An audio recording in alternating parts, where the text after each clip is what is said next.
Salve, salve! Estamos começando mais um episódio do Conversas de Portão e dessa vez voltamos em parceria com a Fundação Rosa Luxemburgo. Entre março e julho deste ano foram ao ar os primeiros episódios da série Feminismos e lá a gente contou a história de mulheres emblemáticas para a luta política no Brasil e no mundo. E nessa segunda temporada vamos continuar nessa toada, só que com um foco específico: política. É isso mesmo. Durante o mês de novembro, o Conversa de Portão será especialmente dedicado a receber mulheres que farão uma análise sobre pautas políticas do nosso país. Vamos conversar?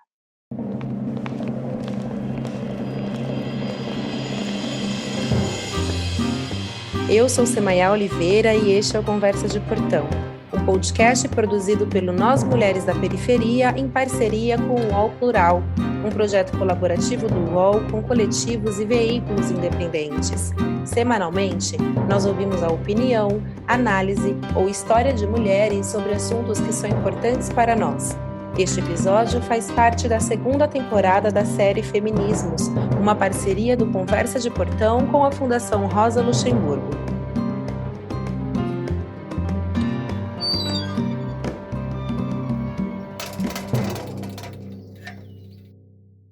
Para começar, temos aqui conosco duas convidadas. Uma delas é a Cristiane Gomes, que faz parte da Fundação Rosa Luxemburgo, e também Gabriele Abreu, que é do Mulheres Negras Decidem. Mulheres, por favor, se apresentem para quem está ouvindo a gente aí do outro lado. Oi, gente, obrigada aqui pelo espaço. Eu sou Cristiane Gomes, estou coordenadora de projetos da Fundação Rosa Luxemburgo. É uma organização alemã que está aqui no Brasil há 17 anos, atuando aí no processo de fortalecimento, né, somando aí nesse esforço de fortalecer a democracia, de fomentar pensamento crítico. E aí eu tenho essa alegria aí de poder atuar com projetos, com movimentos de mulheres negras, com outras organizações também de feminismo negro, organizações do movimento negro no Brasil. Então, a gente está fazendo esse trabalho, a gente desenvolve aí essas iniciativas aqui, fomentando publicações, iniciativas, projetos, etc. Então, estou coordenadora da fundação, sou mãe da Serena Odara, que acabou de fazer 4 anos, e faço parte aí também do Bloco Afro de Lua Bademin, também há 14 anos, faço parte do naipe da dança. Então, isso é um pouco das coisas aí que eu faço e costumo dizer que sou uma mulher negra em movimento constante e sempre, inspirando sempre para cima. Um pouco das muitas coisas que a Cristiane faz, né, gente? Vejam bem, esta mini bio. E agora a Gabriele Abreu, que a Gabriele está aqui representando Mulheres Negras Decidem, que inclusive vai ter uma representante em todas as gravações de novembro. Então, já fiquem sabendo que sempre vai ter alguém do Mulheres Negras Decidem com a gente, e hoje é a Gabriele Abreu. Por favor, Gabi. Obrigada, Sema. Olá, todo mundo. Eu me chamo Gabriele Abreu, eu sou uma jovem mulher negra de 25 anos que vive no Rio de Janeiro. Eu sou historiadora, pesquisadora, faço parte do movimento Mulheres Negras Decidem. O MND é um movimento que busca fortalecer a incidência de mulheres negras nos espaços de tomada de decisão, né? Não apenas na política institucional, mas nos espaços de poder como um todo. O movimento surgiu em 2018 e a gente tem como foco prioritário a agenda política de mulheres negras, partindo da premissa de que é esse o grupo da sociedade brasileira que melhor tem traduzido as necessidades do Brasil, que não são poucas, como a gente sabe. Eu estou bem feliz de estar aqui com vocês, batendo esse papo, e agradeço muito o convite ao MND. Espero que a gente faça jus a esse super convite. Não, com certeza vamos fazer. E é exatamente sobre isso que essa nova temporada vai tratar, viu, gente? É como que a gente traz a análise e a perspectiva das mulheres negras para o centro do debate para pensar o Brasil. E aí eu queria convidar a Cris para abrir esse nosso episódio, essa nossa conversa, resgatando um pouco o lançamento do livro super recente, né? Que é A Radical Imaginação Política de Mulheres Negras Brasileiras, que tem como parceria a equipe do Mulheres Negras Decidem, o Instituto Marielle Franco. Então, Cris, conta pra gente o que, na sua opinião, é essa radicalidade, né? Que imaginação é essa que a gente precisa trazer para o centro?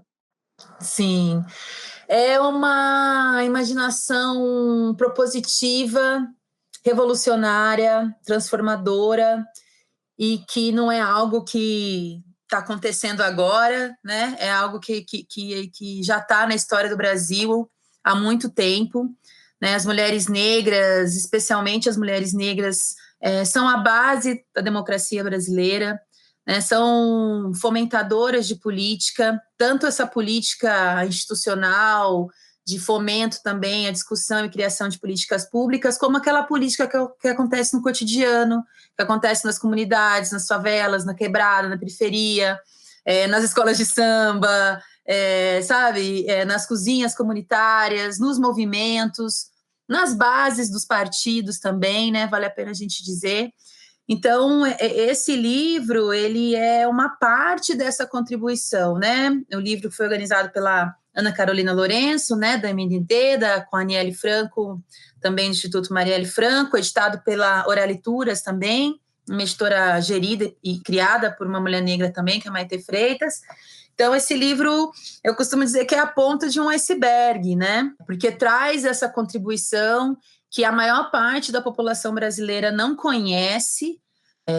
Enfim, a gente sabe que isso é proposital, né? Isso faz parte de um projeto de apagamento, de invisibilidade da contribuição da população negra, e aqui em específico das mulheres negras, né? Para a política brasileira, para a democracia brasileira. Então, é uma imaginação, e aí aqui a gente, né, a gente até teve um debate quando a gente ficou pensando na palavra radical, né, que a gente reivindica essa palavra para a gente, enquanto expressão de revolução mesmo, né, de transformação, de luta, de ação efetiva, de ação direta, né.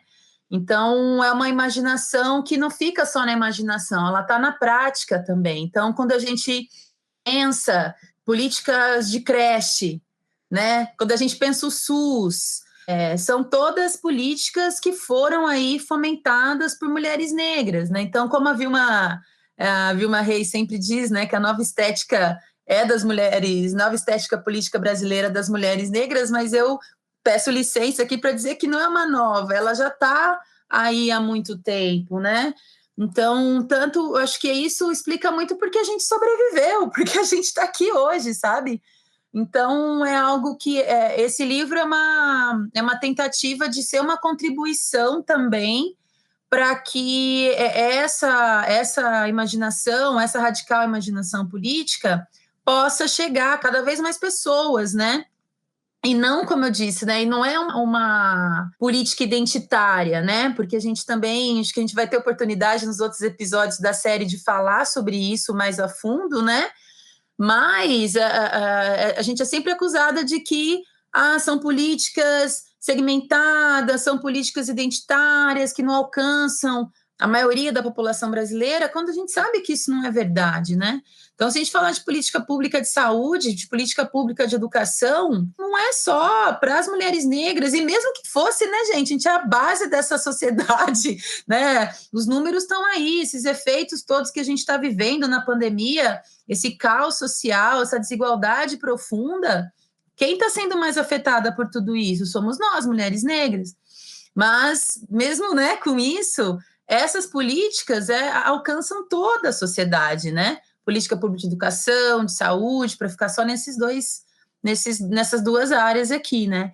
Então, tenho certeza que esse livro é essa contribuição para a gente fazer com que esse conhecimento chegue a mais pessoas, pautar isso também para além dos nossos movimentos, dos nossos espaços, ainda mais nesse momento tão estratégico aí que a gente está sofrendo tanto com esses ataques à democracia, e que a gente só não está pior do que a gente está, porque a gente tem a ação dessas mulheres negras, tanto na institucionalidade, como também nos movimentos, no cotidiano, nas quebradas, nas periferias, em todas as comunidades do Brasil, né?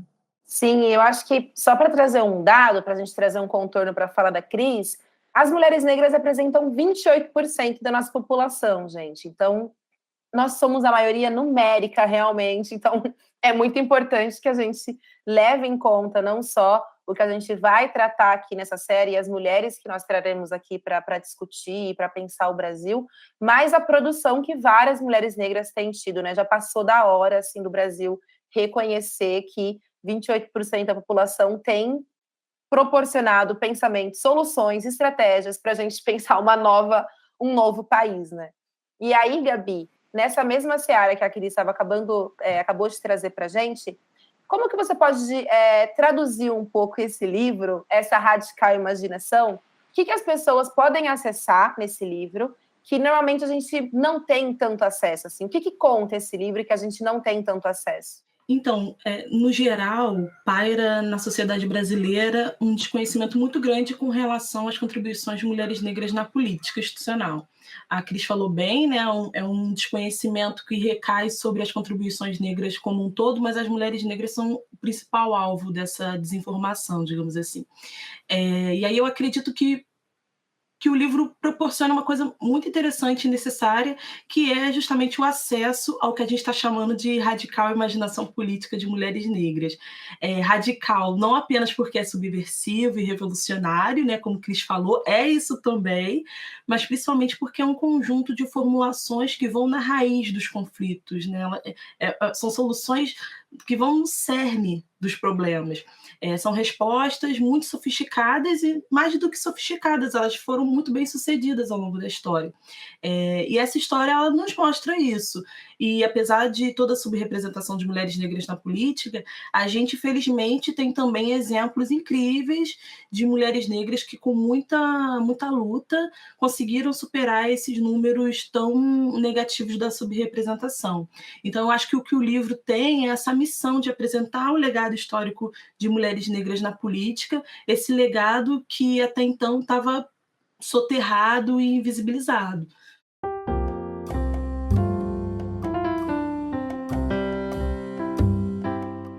As eleições municipais de 2020 foram consideradas históricas. Pela primeira vez, Curitiba terá uma vereadora negra, a professora da rede pública Carol D'Artora. Em outro estado, a mulher mais votada para a Câmara dos Vereadores de Belém, Vivi Reis, é LGBT, negra e feminista. Eleger mulheres é importante, mas as ativistas acreditam que é fundamental ter o olhar da mulher negra nas câmaras municipais e nos poderes executivos, porque só elas vivem e sofrem a realidade do povo negro. Muito obrigada, Gabi. E agora, gente, não dá para a gente deixar de dizer que no ano passado a gente teve uma expressiva eleição de mulheres negras, mas não só isso, né? A gente teve muita gente votando em mulheres negras, pessoas que passaram a votar em mulheres negras, que não votavam antes, eu aprendi isso com Mulheres Negras Decidem, e que naquela eleição votaram em mulheres negras. Cris, e para a Gabi também, assim que a Cris terminar, você já pode pegar a fala. A mulher negra hoje, né, pensando como essa figura política ali, disponível para receber votos, ser eleita e caminhar para uma política institucional, ela representa uma esperança do porquê que a gente está assim e para onde a gente deve caminhar? E se sim, por quê que nós somos essa esperança agora? Olha, eu realmente acho que é sim uma esperança, né? Esse crescimento no número de votos, né, de mulheres negras na última eleição, e estou muito esperançosa de que a gente possa repetir esse feito em 2022. Eu acho que é inegável que o que aconteceu com a Marielle, né, esse assassinato brutal, foi algo que pautou, né, que visibilizou, eu acho, de uma maneira mais ampla na sociedade, né, esse papel das mulheres negras, esse protagonismo, né, infelizmente foi de uma forma que a gente não gostaria, né, foi por vias muito violentas e tristes, né, da gente ter essa grande perda que foi esse assassinato. E acredito que a gente foi uma onda que veio e muito pelo contexto também, porque é muito louco, né? A gente pensar que isso aconteceu num ano que o Brasil elegeu o Bolsonaro presidente, né? O Brasil realmente não é para principiantes, né? A gente fica, né, pensando e tudo, mas acho que é um caminho que não tem mais volta, né? Então, acho que representa uma esperança, porque, como a Gabriele falou, né, as proposições feitas por mulheres negras na institucionalidade, na política pública, que vai na raiz do problema, porque sabe qual que é a raiz desses problemas, né? Sabe o que precisa ser feito para a gente alterar essa correlação de forças, para a gente lutar contra essa desigualdade, para a gente lutar contra essa violência, né? Então, essas tecnologias sociais envolvidas por mulheres negras em várias áreas, eu acho que isso dá essa propriedade para essa política, né? Para combater esse pensamento também de que política é tudo igual, não vai levar ninguém a nada. É claro que a gente precisa de uma combinação de coisas, né? A política institucional, ela não é por si só a via de transformação, né? Eu acredito que precisa a política institucional, com apoio de movimentos, de organizações, são vias de mão dupla, né? Que precisa seguir juntas e se alimentando, né? Para a gente realmente conseguir, porque eu sempre converso isso com algumas parlamentares que eu conheço, que a gente conversa, né? Que a gente troca algumas ideias, o quão difícil também é estar nesse espaço, né? O quão difícil, arenoso é estar nessa frente de batalha institucional, né? Porque ela é dominada por homens brancos, ricos, completamente descompromissados e descomprometidos com o povo brasileiro, com as mudanças que a gente precisa para realmente ser uma democracia. Então, é um trabalho árduo e que precisa cada vez mais ter outras mulheres que colocam aí as suas corpas para esse trabalho, que não é um trabalho fácil, é um trabalho muito difícil, né? Então, por isso que eu acho também que as nossas organizações, cada uma aí com a sua característica, né? Comunicação, né? Nós Mulheres, MND, Instituto Marielle Franco, Fundação Rosa Luxemburgo, Coalizão Negra por Direitos, enfim, cada organização com a sua característica também apoiar esse processo, apoiar esse movimento do jeito que é possível, né? Com debates, com formações, etc., para a gente poder renovar essa esperança e radicalizar a democracia brasileira, né? Transformar a democracia. Então, para mim, realmente é um caminho de esperança no meio de tanta agrura que a gente tem visto aí, né, no país. Tomara, Cris, tomara. A gente sente e chora, mas trabalha também, né? E para você, Gabi, você acha que consegue trazer um pouco dessa esperança aí também, que reflita nos números, né, das análises que vocês já fizeram no Mulheres Negras Decidam? Sim, com certeza, Sema. A gente bate muito na tecla de que sem a participação de mulheres negras, sem a energia das mulheres negras na política, a gente não alcança uma democracia plena. E aí isso tem a ver pela expressividade que a gente está na população em termos numéricos, como o Sema também já falou, né? Nós somos 28% da população brasileira, nós somos o maior grupo demográfico do país, e aí em linhas teóricas, se é que a gente pode dizer assim, se a gente realmente quiser uma democracia forte, o engajamento de mulheres negras acaba se fazendo muito necessário. Mas há um componente, um elemento que diz respeito a esse legado, né, que a gente está conversando também, que é a nossa crença nas respostas das mulheres negras, né? Essas respostas enquanto fundamentais para superar crises em qualquer contexto. Não há saída sem a contribuição de mulheres negras, né? A história tem nos mostrado isso também.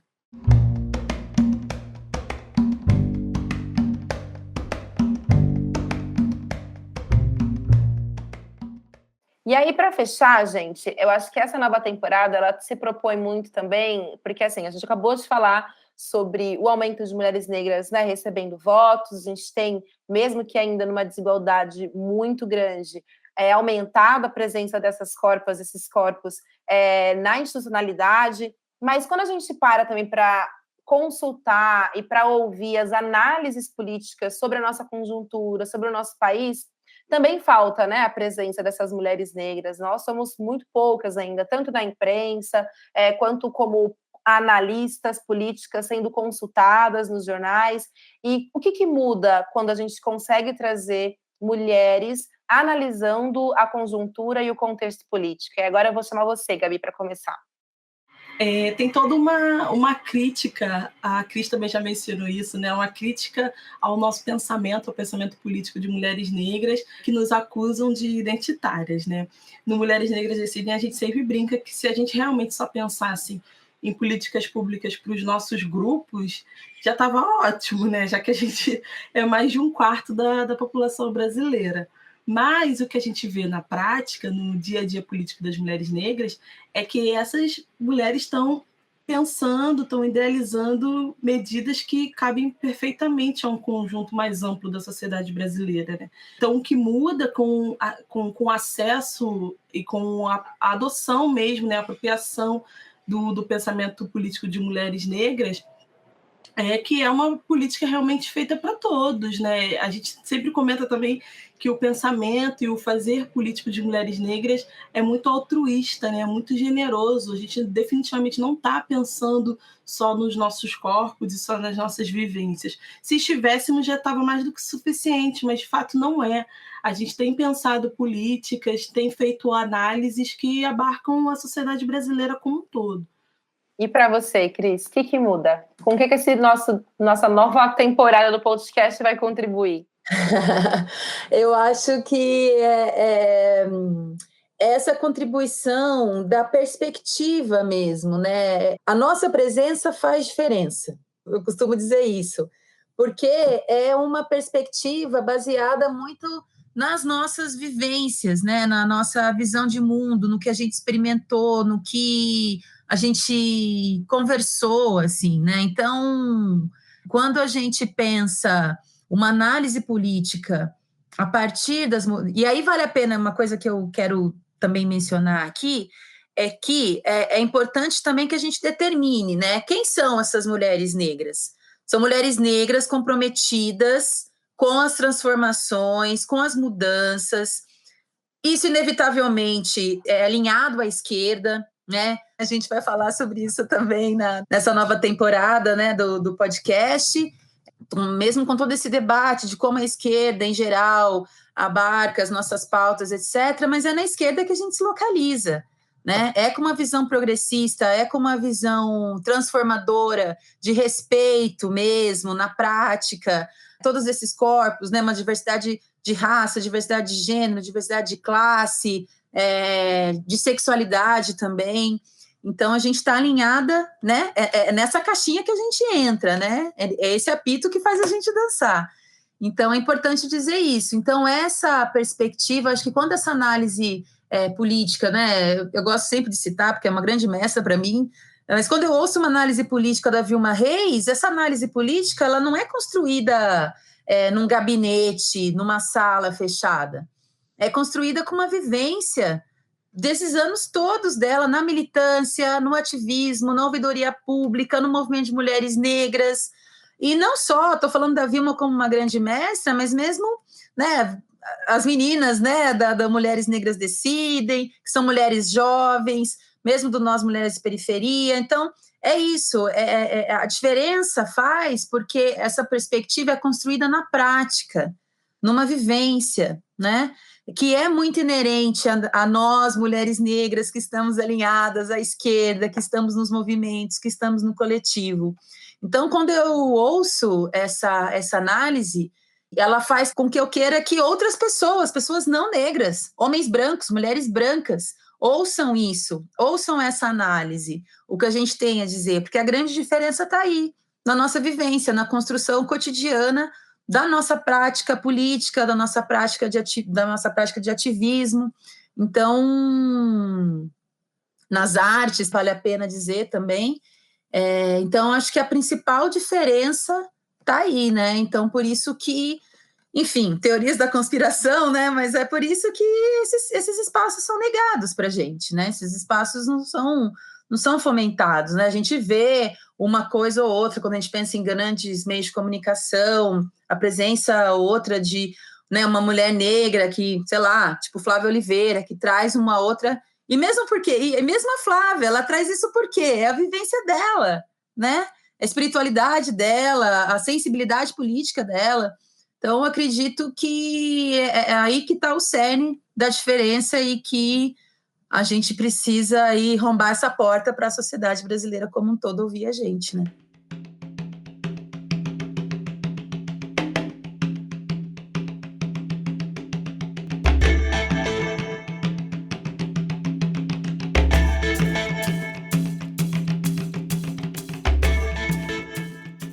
É isso. Então a gente está contribuindo para arrombar essa porta. Acompanhem os próximos episódios do Conversas de Portão, toda terça-feira, nas plataformas digitais do Nós Mulheres da Periferia ou no UOL.